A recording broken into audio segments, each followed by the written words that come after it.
Hello and welcome to Bottomline. Today we are going to discuss what is the impact of exit polls on the counting system in West Bengal particularly. Because there the stakes are very high, with Mamata Didi accusing central police forces of interfering in the counting mechanism. On the other hand, central police forces and the Home Ministry accusing Mamata of trying to disrupt the counting process and influence the local police. Let us go deep into the system, what is happening there. West Bengal has just finished voting yesterday, but the real battle has not even begun. Here is the question you must sit with today. When a sitting chief minister spends 4 hours inside an EVM strong room in the middle of the night, is she protecting democracy? Or is she reacting to something that has genuinely frightened her? What has frightened her? Exit polls? Exit polls that most agencies say could end 15 years of Mamata Banerjee's rule over West Bengal? And the bottom line we are going to discuss today. The voting is over. The numbers are out. And neither side is ready to accept what comes next. What we thought we knew. Let us now establish the ground reality first. West Bengal 2026 recorded a historic turnout of 92.6% in phase 2, highest since independence. On paper, that is the celebration of democracy.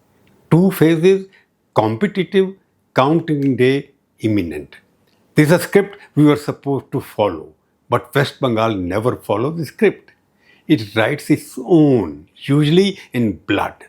Since 2001, under TMC, post-poll violence in Bengal has been a ritual, not a risk, a ritual. The 2021 election produced so much violence that the National Human Rights Commission had to step in. The Election Commission, scarred by that memory, has retained 70,000 CAF personnel specifically to manage the aftermath of counting day. 70,000 armed soldiers standing by for a result announcement. That alone should tell you everything you need to know about what democracy looks like in West Bengal. Now, here is where the story becomes something else entirely. And to understand why Mamata Banerjee walked into that EVM management strong mood at midnight, you must first understand what exit polls did to the TMC on the evening of April 30th. The numbers came in and they were brutal. 4 of the 5 major exit polls gave the BJP an edge in 294 assembly. Chanakya strategies projected BJP at 150 to 160 seats. Matrix put BJP between 146 and 161. P-mark was even sharper. BJP 150 to 175. TMC only 110 to 130. Even the more conservative JVC survey put BJP ahead. The combined pool of polls, the aggregate of all surveys projected 145 seats each. A hung assembly. After 15 years of absolute TMC dominance in Bengal, a hung assembly is not just a loss. It is a collapse only one agency, People's Pulse, gave TMC a decisive win at 170 to 187 seats. One outlier against 4. For the first time in 3 election cycles, the weight of polling data was pointing away from Mamata Banerjee now. Here is where her response matters enormously.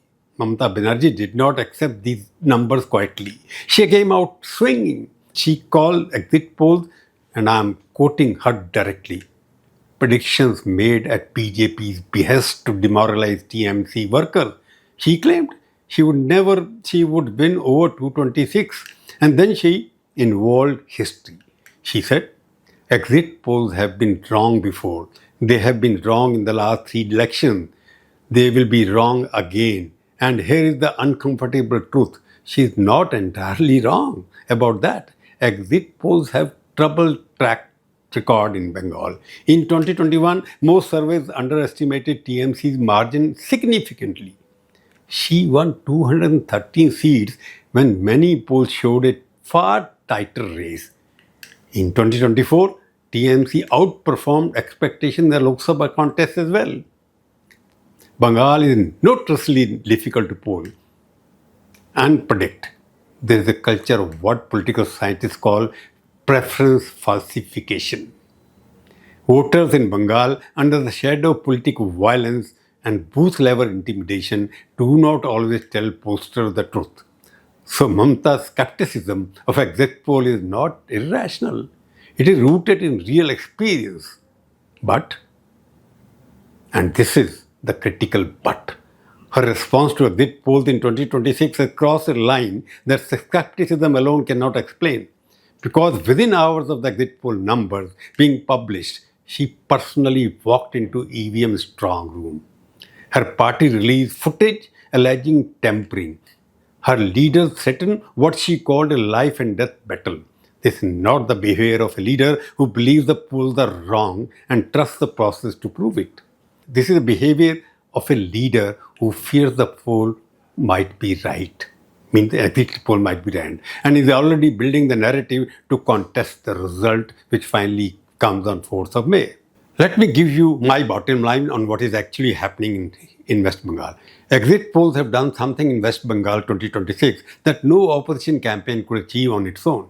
They have introduced doubt into the TMC machinery, into the workers on the ground, into the booth level infrastructure that Mamata has spent 15 years building. When your own workers wake up to the headlines saying you might lose, demoralization is real. Defections may happen. Booth management weakens. And in a state where electoral outcomes are often determined not just by votes cast, but by votes managed, that doubt is operationally dangerous. Mamata knows it. She has been in Bengal politics since before most of her MLAs were born. So the 4 hour strong room vigil, the EVM tampering education, the thunderous press conferences, these are not just legal challenges. They are motivational speeches to her own cadre.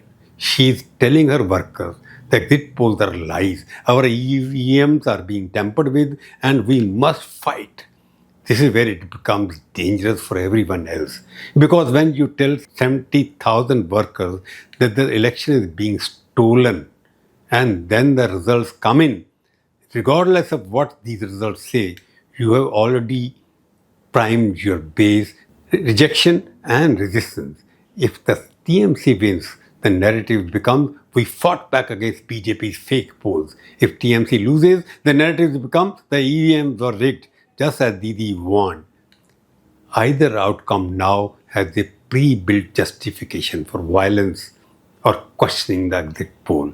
And for that, Election Commission is more responsible than the political party. Election Commission had destroyed its credibility by behaving the way it did.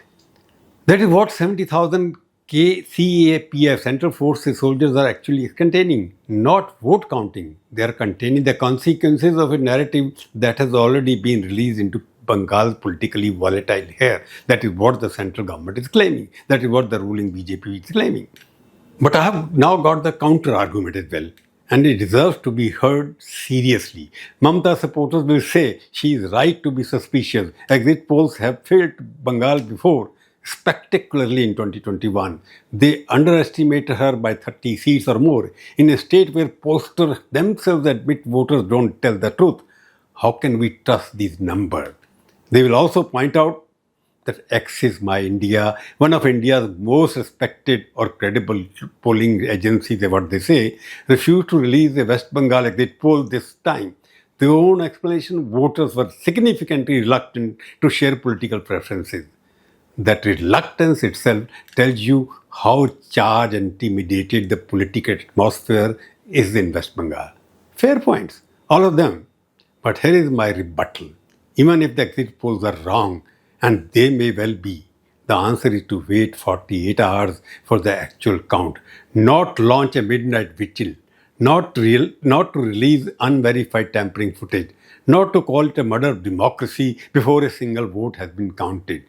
Skepticism of polls is legitimate. Weaponizing the skepticism to preemptively delegitimize its democratic result, that is different enterprise entirely. And on the past track record argument, yes, Mamata has been right before. She may be right this time as well. But being the right about polls, being wrong in the past does not give you the right to contest results before they exist, before they come out. So, West Bengal goes to counting the next 24 to 48 hours. Exit polls say it could go either way or neither way with a hung house. Mamata says they are wrong. 70,000 soldiers of TMC say they are taking no chances. Here is what I want you to hold on to. Exit polls in India are just data. They are imperfect data. They have been wrong before, but they are not BJP conspiracies as such as a whole, but treating them as such publicly and aggressively in the 20 hours before counting tells us something important about the psychological state of the TMC going into May 4th. Confident governments don't vigil over EVM more time. Confident parties do not need to call polls murder of democracy before a single ballot is opened. What West Bengal is witnessing right now is not just pre-counting tension. For the first time in 3 elections, ruling party seems to be uncomfortable for unknown reason. It just can't expect it can fall as well. And in that, fragility has produced fear. And fear in Bengal's political culture has always produced violence. When exit polls frighten a government or the opposition, democracy is already in trouble. The counting will tell us the number, the next 72 hours will tell us character. India is watching. The world should be too. That's the bottom line for today. I'm Prabhu Chawla. If this analysis, my bottom line, made you think, please share it, forward it to someone who needs to hear it, subscribe to it, watch the video, write your comments, good or bad, sweet or sour. I will read them. I won't get angry. Jai Hind.